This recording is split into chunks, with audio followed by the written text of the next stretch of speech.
सोमारा गिरी हांगसर म्हापशा शार विकास योजने संबंधात जमीन धनी आणि कुळा सांगतान मुखेलमंत्र्यान बसका आयोजित केली।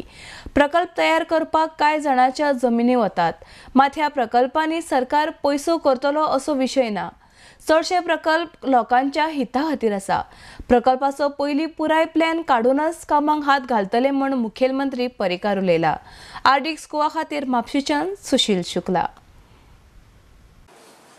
The concept is basically दोन जाग्यार आमी डिप्लॉय करता। एक तांच्यान दाखयलो तो जागो ए 11,63,000 स्क्वेअर मीटर जमीन आहा ती साधारण। दुसरी आहा ती 6,30,000 च्या आसपास आहा, give and take small figure.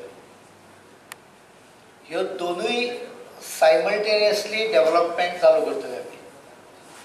आता 11,63,000 आसा। ह्या स्किमीची स्पेशलिटी अशी आहे की दिस इज अ वॉलंटरी स्कीम। तुमच्या बोडक्यार कोणे मारून ना ती स्कीम। आणि त्यामुळे आम्ही 3 कॉन्सेप्ट भितर झाले। पहिली गजाल, जी जमीन आम्ही घेवंक सोदता त्या जमनीच्या बदल्यान आम्ही पैसे दिवचे ना। जमीन तुम्ही आमकां दिली क्या त्या जमनीचो 1/3 भाग 33% वो ओनराक परत वतलो। आता ओनर जर कोमनीदाद असत जाल्यार हांवें कोमनीदादीक सजेस्ट केला तुमी आनी टेनंट 1/3 कोमनीदादीन दवरचो, 2/3 टेनंटाक दिवचो। ओरिजिनली ही आयडिया 30%चेर आशिल्ली, पण टेनंटाक इल्लो सुबेस मेळचो म्हणून हांवें 33 1/3 म्हणजे 1/3 केला।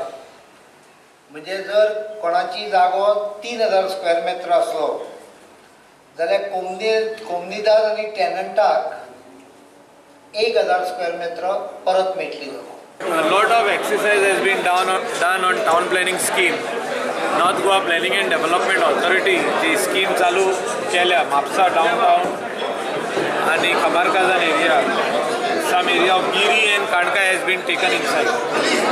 And this scheme is a win-win situation for all the small farmers, the कोमनीदाद and the landlords. Landlord आणि farmer जो आयज बसून मामलेदारान झगडटा तेणी एक जावप आणि तेंचे भितर एग्रीमेंट करप आणि आमकां विलिंगनेस दिवप for the North Goa planning and development. आमी स्कीम स्टार्ट करूं जो तर विलिंगनेस दीत जाल्यार we will give them the presentation what they will get and where they will get, so they can develop their own land or do any type of development with any builder or anybody wherever they think. The value of land will increase.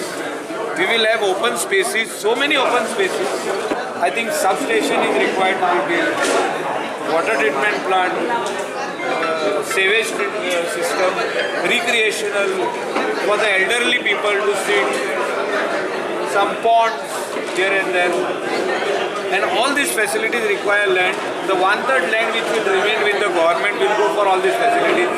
Ravindra Bhavan is required, senior citizen Ghar is required. A lot of people have requested us so many things.